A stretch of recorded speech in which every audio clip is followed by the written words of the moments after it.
Hello there and welcome to Black Jackal Gaming. We're going to take a look at the Supreme Grandmaster AZRAEL. He's the Dark Angels Chapter Master. Now he's got a solid range and melee profile and he's got plenty of keywords associated to these weapons. He's got a decent attack ability when he's within a unit, and he's got a great war gear to make the unit a little bit more durable as well. He does have an ability to farm CP, which is really useful, and there's a long list of units that he can actually join. The points pretty much stayed the same as they were in the index, so don't expect that to change. The datasheet comes in at 105 points for the model. It's movement 6, toughness 4, 2 up save, 6 wounds, leadership 6 and 1 objective control. He can join multiple units including the new Inner Circle companions. His range profile comes in at ballistic skill 2 and it's the Lion's Wrath. This has the anti-infantry 4+ keyword, so he always wounds infantry on a 4. He has devastating wounds, so those wound rolls of 6 will be critical wounds and go straight through the save. And rapid fire 1, so when he's within half range, you'll get an additional shot. It comes in at 24 inches, 2 shots, a really nice strength 8, -3 AP and 2 damage, so quite a nice profile. For his melee profile, he comes in at weapon skill 2, and he has the Sword of Secrets. This has the devastating wounds keyword. It's 6 attacks, strength 6, -4 AP, which is very nice, and 2 damage. He's got a couple of abilities that are really nice. The first being that of the Supreme Grandmaster. When he's leading a unit, that unit gains the sustained hits keyword. That's sustained hits 1 on all of their attacks, so melee and range attacks. Then we have Masterful Tactician. At the start of your command phase, if the model's still on the battlefield, you gain 1 CP, so quite a nice way to farm additional CP during the game. Finally, we have his war gear, which is the Lion's Helm. This grants the unit a 4+ invulnerable save, and once a game you can summon the Watcher in the Dark and grant a Fear No Pain 4+ against mortal wounds, which adds a lot of durability to any unit you're going to join, as long as it doesn't already have an invulnerability save.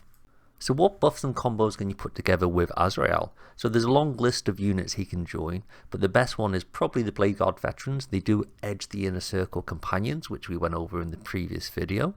So if you join him to the Blade Guard Veterans, they're going to get the sustained hits. And if you join a Lieutenant, which can join a unit that's been joined by a Captain or a Chapter Master, they get lethal hits as well. So they already have the inbuilt reroll of 1 to hit in melee. So you've got a unit that's potentially hitting on 3s, re-rolling 1s, and 6s are lethal hits and sustained hits 1, which is a very nice little combination there, especially if it's going into your alpha moment target.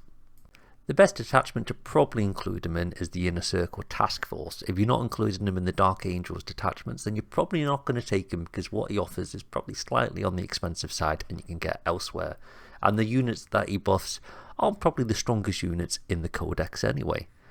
So if you do include him and you're putting him with, say for example, the Blade Guard Veterans, the detachment rule is you select an objective at the start of each command phase, and this is your vowed objective, and any enemy unit within range of the objective is +1 to wound. So then you can give him the Champion Deathwing if you're not taking the Lieutenant with them.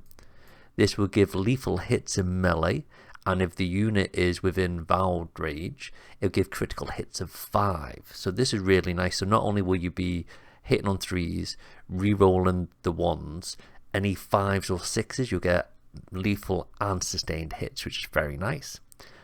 There's a stratagem called Martial Mystery. This allows you to re-roll wound rolls of 1.